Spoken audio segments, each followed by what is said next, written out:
खबरों में जो सबसे बड़ी खबर आ रही है वो उत्तर प्रदेश से आ रही है, राजधानी लखनऊ से आ रही है, जहां सहारा शहर में सुब्रत राय सहारा, जो कि सहारा समूह के प्रमुख हैं, उनके दरवाजे तक यूपी पुलिस पहुंच चुकी है। कल गैर जमानती वारंट उनके खिलाफ जारी किया गया था और यह कहा गया था कि 4 तारीख तक किसी भी हाल में सुब्रत राय सहारा को पेश किया जाए अदालत में। और आज उसी गैर जमानती वारंट की कॉपी लेकर यूपी पुलिस की टीम पहुंच चुकी है सुब्रत राय सहारा के आवास सहारा सिटी में। हमारे संवाददाता अनूप इस वक्त जुड़े हुए हैं हमारे साथ, सीधे लखनऊ से अनूप के पास चलते हैं। अनूप, पुलिस की टीम अंदर गई है, अभी इस वक्त की ताजा जानकारी क्या है? देखिए, अब से करीब 20 मिनट पहले पुलिस, जो ये आप गेट देख रहे हैं मेरे सामने, हम अपने दर्शकों को दिखाना चाहेंगे कि ये सामने ये गेट है, यहीं पर पुलिस आई है, पुलिस अंदर गई है। पुलिस के करीब तकरीबन 6-7 लोग अंदर गए हुए हैं, जिसमें एसओ गोमतीनगर और सीओ भी शामिल हैं। इसके अलावा आप देख सकते हैं पुलिस की जीप यहाँ पर, लखनऊ पुलिस की जीप यहाँ पर खड़ी हुई है। अंदर लोग गए हैं, बता रहे हैं कि सहारा श्री सुब्रत राय जो है इस वक्त अंदर ही हैं और साथ ही साथ जिन माताजी की बीमारी का हवाला उन्होंने दिया था सुप्रीम कोर्ट को, वो माताजी का भी इलाज इसी घर के अंदर ही चल रहा है और उनके अस्पताल, जो सहारा अस्पताल है, उसके डॉक्टर वहाँ पर इलाज कर रहे हैं। काफ़ी बड़ा कैंपस है ये, मैं आपको बता दूं, करीब मीलों में फैला हुआ है। इसलिए सहारा श्री का जो आवास है मेरी बाईं तरफ है, संभवतः पुलिस वहां तक पहुंच गई है और पुलिस ये जानने की कोशिश कर रही है कि वो वहां पर मौजूद हैं या नहीं। सहारा श्री को पुलिस गिरफ्तार करती है या नहीं करती है, ये हमें थोड़ी देर के बाद पता चलेगा, जब पुलिस यहाँ से बाहर आएगी। और उम्मीद की जा रही है कि अगर सहारा श्री अंदर होंगे तो पुलिस इनको जरूर गिरफ्तार करेगी, क्योंकि एसएसपी प्रवीण कुमार, जो लखनऊ के एसएसपी हैं, उनका साफ साफ ये कहना है कि सर्वोच्च न्यायालय का आदेश है और इसको किसी भी कीमत पर इसकी तामील कराया जाएगा। जी, सर्वोच्च न्यायालय का आदेश भी है और ये भी कहा गया है कि 4 मार्च 2 बजे तक कोर्ट में पेश करा दिया जाए सुब्रत राय सहारा को। तो अब उनके पास क्या कोई भी विकल्प बचता है अनूप गिरफ्तारी से बचने का, क्योंकि पुलिस बिल्कुल दरवाजे पर है? जी, दरअसल 4 मार्च को 2 बजे तक इनको न्यायालय में पेश करना है। इस बाबत इनको पत्र भी मिल गया है, एनबीडब्ल्यू की जो वो लेटर है वो भी इनको मिल गया है मेल के जरिए। तो हो सकता है कि पुलिस आज न भी गिरफ्तार करे, हो सकता है कि पुलिस इनको गिरफ्तार करे और गिरफ्तार करने के बाद, चूंकि इनको 4 तारीख को पेश करना है, इसलिए हो सकता है उनको न्यायिक अभिरक्षा में रखा जाए। उनको गिरफ्तारी के बाद उनको मजिस्ट्रेट के सामने पेश किया जाएगा, सीजीएम के सामने, और वहाँ से उनकी जुडिशियल कस्टडी ली जाएगी। उसके बाद पुलिस उनको अपने हिरासत में रखेगी ताकि वो कहीं जा ना पाएँ और उनको जो है अदालत का जो आदेश है 4 तारीख को 2 बजे तक कोर्ट में पेश करने का, उसकी तामील की जा सके। रितुल जी, तो यानी कि किसी भी वक्त अभी पुलिस की टीम बाहर आएगी तो पता चल पाएगा कि आखिर हो क्या रहा है सुब्रत राय सहारा के साथ, आज गिरफ्तारी होती है नहीं। लेकिन हमारे साथ मेरे वरिष्ठ सहयोगी पुण्य प्रसून वाजपेयी लगातार जुड़े हुए हैं। पुण्य, अगर हम सुब्रत राय सहारा की बात करें, उनकी कंपनी की बात करें, तो एक जमाने में कहा जाता था कि बिल्कुल जादुई से वो ख्वाब दिखाकर धीरे धीरे इतनी बड़ी ये कंपनी होती चली गई। मगर जब इस जादू का तिलिस्म धीरे धीरे टूटना शुरू हुआ, जब जांच होने लगी, जब इकोनॉमिक इरेगुलरिटीज की जांच होने लगी, तब फिर ये इस नतीजे पर पहुंचे कि 20,000 करोड़ से ज्यादा बकाया है निवेशकों के ऊपर। इतने लंबे अरसे से इतना बड़ा, अगर इसको हम फर्जीवाड़ा माने या कुछ भी कह लें, क्योंकि निवेशकों का पैसा नहीं लौटा है, ये इतने वक्त तक चलता रहा और आज जाके ये नौबत आई है कि वो गिरफ्तार हों, अगर होते हैं तो। नहीं, आज नौबत आई है कि पुलिस उनके दरवाजे तक पहुंची। अभी थोड़ा इंतजार करना होगा। देखिए, ये बड़ा महत्वपूर्ण सवाल है, क्योंकि आप जिस बात को कह रहे हो, मार्च 2013 यानी पिछले बरस की बात है, 11 महीने पहले लौट जाइए। पहली बार सेबी ने कहा था कि इनकी गिरफ्तारी कीजिए क्योंकि ये प्रभावित कर सकते हैं। बाकायदा ये अदालत में दायर किया गया था सेबी की तरफ से और ये जिक्र किया गया था कि 24,000 करोड़ का बकाया है और उस बकाये के तहत 3 करोड़ निवेशक हैं, जो छोटे छोटे निवेशक हैं, 1 रुपये, 2 रुपये, 10 रुपये, 15 रुपये, 20 रुपये देते हैं, उनको इन्होंने ठगा है। और 3 करोड़ लोगों की जानकारी दी गई थी पहली बार सेबी के जरिए और तब कहा गया था कि इनकी गिरफ्तारी होनी चाहिए। उसमें 2 और डायरेक्टर्स के नाम थे, एक अशोक राय चौधरी थे और एक मेरे ख्याल से उनका नाम मिस्टर दुबे हुआ करता, रविशंकर दुबे उनका नाम था। 3 करोड़ निवेशकों को लेकर पूरा कच्चा चिट्ठा तैयार करने की बात जब सामने आई, तब इस बात का जिक्र आया सुप्रीम कोर्ट की तरफ से कि आप उन तमाम स्थितियों को सामने रखें, इसके बाद ही हम गिरफ्तारी के स्थिति में आ सकते हैं। लेकिन आप कह रहे हैं तो उन चिट्ठों को लेकर आइए। दूसरी स्थिति देखिए, सेबी के दफ्तर में टेम्पो ट्रैक्स में दस्तावेजों को भर के सहारा ने भिजवा दिया, ये कहते हुए कि दरअसल ये 24,000 करोड़ नहीं है, ये तकरीबन 2,500 करोड़ का है हिस्सा। लेकिन इसके साथ एक नया सवाल शुरू हो गया जिसका जिक्र सेबी कर रही थी, क्योंकि इनकी इस देश में जितनी भी ज़मीन है अलग अलग जगहों पर, हम आपको बता दें तकरीबन देश भर में 124 जगहों पर देश में सहारा की ज़मीन है और ज़्यादातर एग्रीकल्चर लैंड है जिस पे कॉलोनीज़ बनाई जा रही है। सेबी ने कहा इसको भी आप जब्त कीजिए, क्योंकि जो निवेशकों से पैसा लिया गया है उनको यह भी ख्वाब दिखाया गया है कि आपको घर मिल जाएगा, ये सारी परिस्थितियां धीरे धीरे डेवलप होते हुए ये आई है। लेकिन अनूप, एक सवाल हमको लगता है ये जानना चाहेंगे, क्योंकि लखनऊ में कोई छू सकता है सुब्रत राय को, ये सोचना पिछले 20 बरस में तो किसी ने नहीं सोचा होगा। क्या ये मान लिया जाए कि सुप्रीम कोर्ट का आदेश है, भ्रष्टाचार इस देश में सबसे बड़ा मुद्दा है, क्रोनी कैपिटलिज्म को लेकर इस देश में लगातार अब सड़क से आंदोलन होने लगे हैं, यही वजह है कि एक हिम्मत आई है कि अब सुब्रत राय की गिरफ्तारी हमें लखनऊ में देखने को आज मिल जाएगी? देखिए, बिल्कुल प्रसून जी आप बिल्कुल ठीक कह रहे हैं। हाँ, दरअसल अभी जो सिचुएशन है, अगर राजनीतिक सिचुएशन की हम बात करें, राजनीतिक परिस्थितियों की बात करें यूपी में, तो सहारा श्री के अनुकूल है, क्योंकि वो मुलायम सिंह उनके बेटे या उनके भाई के बहुत करीब माने जाते हैं। और ये जो पूरा साम्राज्य हमारे पीछे दिख रहा है, ये तकरीबन माना जाता है कि मुलायम सिंह की ही देन है। उन्हीं एलडीए की ये ज़मीन थी, उनको दी गई और कौड़ियों के भाव दी गई और इस पर उन्होंने पूरा अपना महल खड़ा किया। और तब से लेकर अब तक ये लगातार यहाँ पर राज करते रहे और यहाँ पर तमाम स्कीमें चलाते रहे, सब कुछ करते रहे। मायावती के समय में इनके साथ जरूर थोड़ी परेशानी हुई थी, इन्होंने इक्वेशन बनाने की कोशिश भी की, नसीमुद्दीन सिद्दीकी से मुलाकात की इन्होंने ताज होटल में, लेकिन वो खैर बन नहीं पाया। उसके बाद से शांत बैठे थे और जैसे ही दोबारा सरकार आई है राजनीतिक इनकी समाजवादी पार्टी की, उसके बाद से ये फिर से इनके तमाम जो काम है वो शुरू हो गए। बराबर यहाँ पर आना भी होता है मुख्यमंत्री का और दूसरे नेताओं का, समाजवादी पार्टी नेताओं का। लेकिन सुप्रीम कोर्ट का जो आदेश आया, जिस तरह से ये 2.25 साल से सुप्रीम कोर्ट को एक तरह से कहा जाए कि टालमटोल करते रहे, गुमराह करने की कोशिश करते रहे। निवेशक जो आपने जो कहा कि 5 रुपए, 10 रुपए, 2 रुपए रोज जमा करने वाले निवेशक, ऐसे निवेशक जिनका हजारों रुपया, लाखों रुपया कहा जाए कि लेकर, और फिर वो निवेशक कहाँ है? जौनपुर में रिक्शा चलाता था, आज वो बनारस में है या मिर्जापुर में है, उसको नहीं पता है, और वो पैसा इनके पास पड़ा हुआ था। एक तरह से कहा जाए कि इन्होंने फर्जी जो है पते बनवाए, फर्जी रिसीविंग के कागजात तैयार किए, उनको बोरों में रखा, ट्रकों में लादा और लाद के सेबी को भेज दिया कि साहब हमने पैसे दे दिया, आप चेक कर लीजिए। तो वो उस तरह का जो इनका रवैया रहा पूरा उस तरह का इस पूरे मामले में, और जिस तरह से इन्होंने सुप्रीम कोर्ट से बचने की कोशिश की, ये कोशिश की कि चुनाव आने वाले हैं, चुनाव टल जाएगा। इन्होंने आरोप लगाया सोनिया गांधी पे, कांग्रेस की सरकार पे, कि सोनिया गांधी उनको जेल भेजना चाहती हैं, और इनकी ये मंशा थी कि चुनाव हो जाए, चुनाव होने के बाद सोनिया की सरकार हट जाएगी तो संभवतः जो अगली सरकार आएगी उससे इनकी डीलिंग हो जाएगी और तब इनका रास्ता सुगम हो जाएगा। लेकिन ऐसा कुछ नहीं हुआ और सुप्रीम कोर्ट ने बिल्कुल अपना पंजा इनके गर्दन पर रख दिया है।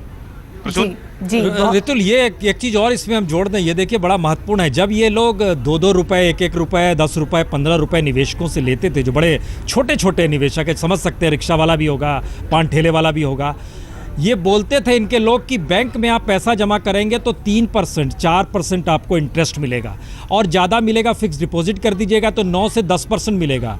सहारा आपको 15% का इंटरेस्ट देता है।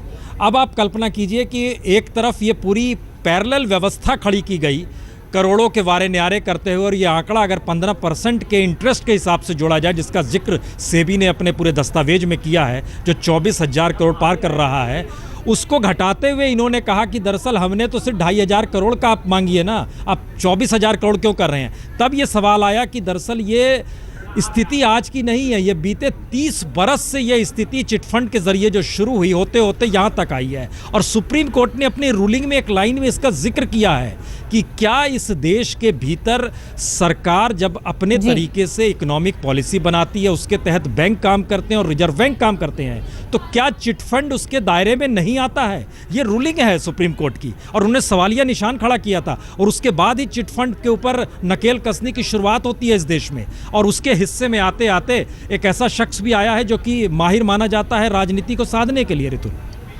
जी, हम आपको बता दें, अपने दर्शकों को और प्रसून दोनों को बता दें कि हमारे साथ हमारे संवाददाता अहमद अजीम भी जुड़ चुके हैं, और चूंकि सुप्रीम कोर्ट के आदेश पर इस वक्त ये सारी कार्रवाई हो रही है, और जो आदेश दिए थे कोर्ट ने, ये कहा था कि 4 तारीख को दोपहर 2 बजे तक सुब्रत रॉय सहारा की अदालत में पेशी की जाए। बहुत वो बच चुके हैं, जो अपनी माता जी की बीमारी का हवाला दिया था उसको भी कोर्ट ने नहीं माना और अब पेश करने के लिए कहा गया है। लेकिन अहमद, जो बात प्रसून अभी कह रहे थे कि चिटफंडों पर कि नकेल कसने का जब दौर चला और फिर जब कोर्ट को इंटरवीन करना पड़ा, ये बात बिल्कुल सही है कि चिट फंड जिस तरह से काम करते हैं वो पूरी एक पैरेलल इकोनॉमी होती है, और सहारा को जो मॉडल था निवेशकों को बढ़े हुआ रिटर्न्स देने का, वो ज़्यादातर जितने भी अर्थशास्त्र को जानने वाले लोग हैं वो कहते थे ये सस्टेनेबल है ही नहीं, और उसके बावजूद ये चलता रहा। बिल्कुल रितुल, हम इस मामले की अगर बात करें, इस मामले में जो कि सहारा आई थी सुप्रीम कोर्ट में, इस मामले में सेबी के फैसले के खिलाफ और तमाम ट्रिब्यूनल से होते हुए, और आखिरकार बजाय उसको यहाँ पर राहत मिलने के, यहाँ पर जो है उनके लिए उल्टी पड़ गई सारी गोटियाँ। 2012 में ये अगस्त सितंबर में ये लोग आए थे सुप्रीम कोर्ट, और उसके बाद से ये पूरा किस्सा जो है वो चलता हुआ चला आ रहा है। एक के बाद एक जो है इनको फटकार लगती रही, ये जो पूरा निवेशकों का पैसा लौटाने का मामला है इसको लेकर, और कोई ना कोई दलील यहाँ पर अपनी तरफ से ये लोग देते रहे, और आखिरकार कोर्ट को जो है यहाँ तक कहना पड़ा कि कोर्ट के हाथ बहुत लंबे हैं और उसको आपको शायद अंदाज़ा नहीं कि हम क्या कुछ कर सकते हैं। फाइनली कोर्ट ने थक हार कर NBW इस मामले में इशू किया है, और अब जो आज की ताज़ा जानकारी है रितुल की, इस NBW को कैंसिल कराने के लिए सहारा श्री ने अर्जी लगाई है सुप्रीम कोर्ट में, जिस पर अभी सुनवाई की कोई डेट जो है वो तय नहीं हुई है। एक और मुश्किल यहाँ पर जो खड़ी हो रही है सहारा श्री के लिए जो हो सकती है वो ये कि इन्होंने कल जो NBW के बाद फौरन ही आज एक पूरे पेज का विज्ञापन निकाल दिया और लोगों से कहा है कि आप बताएं हम क्या करें। जी, आप दोनों बने रहिए हमारे साथ, अहमद आप भी और प्रसून आप भी। हम एक छोटे से ब्रेक के लिए यहाँ रुक रहे हैं। ब्रेक के बाद जब वापस आएंगे तो इसी खबर पर हम लगातार बने हुए हैं। हम अभी भी इसी खबर पर बने हुए हैं कि क्या सुब्रत रॉय सहारा की गिरफ्तारी आज हो सकती है। नॉन बेलेबल वारंट, गैर जमानती वारंट उनके खिलाफ पहले ही इशू हो चुका है। अदालत पहले ही कह चुकी है कि 4 मार्च को 2 बजे तक पेश कर दिया जाए सुब्रत रॉय सहारा को अदालत में, और इस वक्त यूपी पुलिस की एक टीम सहारा शहर में पहुंच चुकी है सुब्रत रॉय सहारा के दरवाजे के घर के दरवाजे के ठीक बाहर, उसी अरेस्ट वारंट की कॉपी के साथ। फिलहाल ये टीम अंदर है और अभी इंतजार करना पड़ेगा ये जानने के लिए कि आगे होने क्या जा रहा है। लेकिन हमारे साथ इसी मुद्दे पर हमारे 2 सहयोगी लगातार जुड़े हुए हैं जानकारी लिए। अहमद अजीम हैं जो हमको बता रहे हैं कि कोर्ट में क्या क्या हुआ था, और साथ ही साथ न्यूज रूम से हमारे साथ हमारे संवाददाता पुण्य प्रसून वाजपेयी जुड़े हुए हैं। प्रसून, अगर आज गिरफ्तारी हो जाती है या आज नहीं भी होती, आज के लिए बच भी जाते हैं, तो भी डेडलाइन उनके पास 3 तारीख तक की ही है। 4 तक तो पता चलना ही है क्या होगा आगे। एक तरह से छोटे निवेशक के लिए, जिन लोगों की हम बात कर रहे थे, रिक्शे वाला हो, पान वाला हो, ठेले वाला हो, उसके लिए एक सपने के टूटने जैसा भी है, क्योंकि उसको लगने लगा था कि शायद उसका 2 रुपया 5 रुपया किसी दिन उसको एक बड़ी रकम दिला सकता है।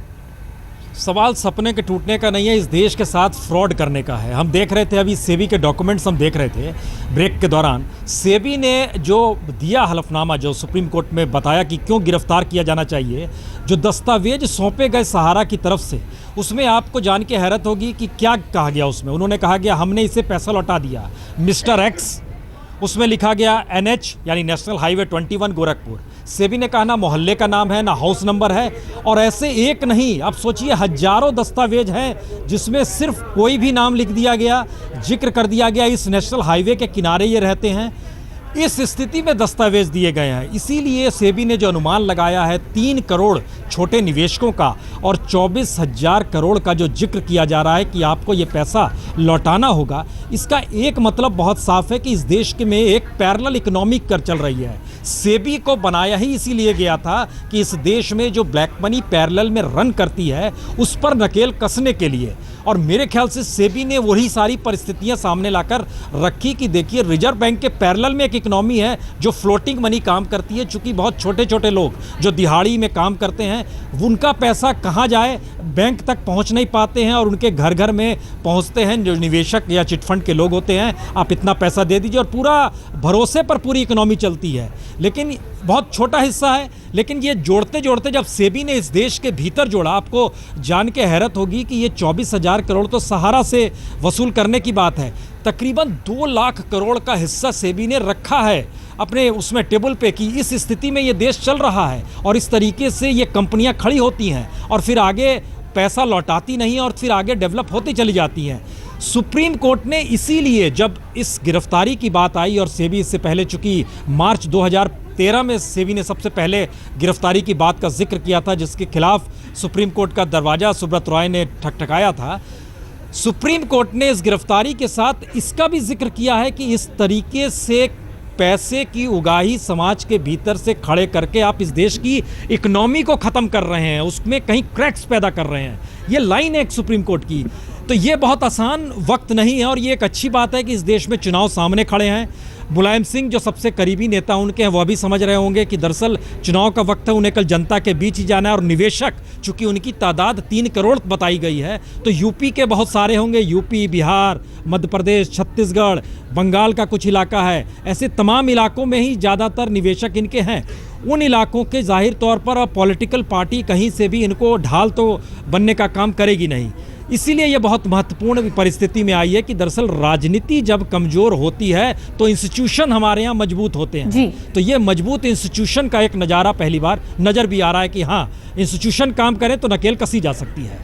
जी, लेकिन बड़ा सवाल ये भी रहेगा कि अगर नकेल कसी भी जाती है तो कब तक? 2014 के बाद नई सरकार बनने के बाद आखिरकार फिर क्या होगा सुब्रत रॉय सहारा का? क्योंकि जैसे कि प्रसून भी जिक्र कर रहे थे, राजनेताओं को साधने में, पॉलिटिकल पार्टीज को खुश रखने में उन्होंने महारत हासिल कर ली है। बहुत बहुत शुक्रिया प्रसून और अहमद, आप दोनों का फिलहाल इस चर्चा के लिए। एक छोटे से ब्रेक के लिए हम रुकेंगे, लेकिन ब्रेक के बाद आज तक पर खबरें।